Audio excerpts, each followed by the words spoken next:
तो आइए सभी ब्राह्मणों को चरणों में कोटि कोटि वंदन और निवेदन करना चाहते हैं आज कि काफ़ी ब्राह्मणों के फ़ोन आ रहे हैं कि महाराज जी शिववास के बारे में कुछ निर्णय दीजिए आप, क्योंकि अभी हमारे वीडियो वगैरह सब बंद पड़े हैं क्योंकि हमारी माता जी का स्वर्गवास हो गया है और चूँकि ये बहुत विषय आवश्यक है इसलिए इसमें हमको ये वीडियो अपलोड करना पड़ रहा है। तो शिववास के बारे में हम चर्चा करते हैं, समय ख़राब न करें। शिववास के बारे में लिखा है कि शिववास कब कब देखना चाहिए और शिववास कब कब नहीं देखना चाहिए। शिववास के लिए लिखा है कि कब नहीं देखना चाहिए। इसमें श्लोक दिया है, श्रावणे अधिक मासे च आद्रायां च गतौरवो शिवेन्दु गते योगे शुक्ले च व्यतिपातके हरांग हरिणाश्च तिथिषु करणम चतुष्पदे सोमवारे सुबह ब्राह्मणे प्रदोषाख्ये अभिजित क्षणे। और उसके बाद एक श्लोक और दिया है जो विशेष श्लोक है। इस श्लोक से जो है आपको सारी चीज़ समझ में आ जाएगी। शिवरात्रि आदि पर्वेषु उत्सवेषु निमित्तके नित्य आराधन काले च शिववासम न चिंतयेत।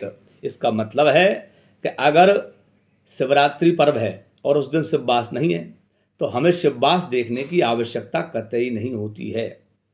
और कोई पर्व है, भगवान शिव का कोई पर्व है ऐसा, तो उसमें भी हमको शिववास देखने की आवश्यकता नहीं पड़ेगी। उत्सवेषु का मतलब है कि भगवान शिव से संबंधित कोई उत्सव है। जैसे मान लीजिए सोमवार है तो सोमवार को पालकी निकलेगी। अब पालकी निकलेगी तो इस समय हम शिववास नहीं देखना चाहिए, क्योंकि शिववास देखेंगे तो अगर मान लो नहीं है तो आप पालकी नहीं निकालेंगे, और जबकि नियम ये है कि उनका पालकी निकलना है। तो उत्सवेषु ये उत्सव है। निमित्त के नित्य आराधन काले, नित्य आराधन काले का मतलब है कि प्रतिदिन अगर आप शिव का अभिषेक करते हैं तो इसमें भी शिववास देखना आवश्यक नहीं होगा।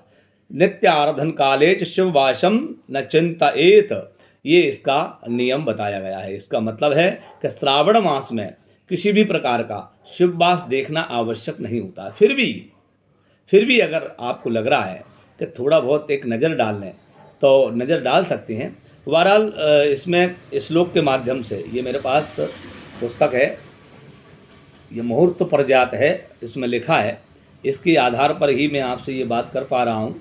मुहूर्त प्रजात में जो लिखा है इसमें लिखा है कि इसमें महीने बताएं, मास वैशाख श्रावण अश्विन कार्तिक मार्गशीर्ष माघ फाल्गुन, और आराध्य देवताओं के मास तिथि वार नक्षत्र विशेष शुभ हैं, और पुनश्च गुरु शुक्रास्त बलहीन चंद्र तथा कुयोग परित्याज्य हैं। ठीक है ना। तो ये जो है जो लिखा गया है कि इसमें हमको श्रावण मास में अति आवश्यक नहीं बनेगा कि हम शिववास देखें। इसमें आप, क्योंकि प्रतिदिन जो है शिव का वास है, और श्रावण मास चूँकि भगवान शिव का स्वरूप है और भगवान शिव स्वयं श्रावण मास में विराजमान रहते हैं पृथ्वी लोक पर, इसलिए इस मास को शास्त्र अनुसार जो है शिववास देखने के लिए वर्जित किया गया है।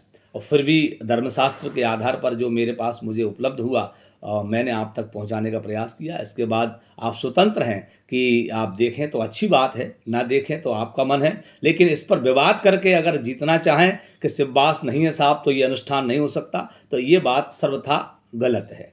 धन्यवाद, नमस्कार।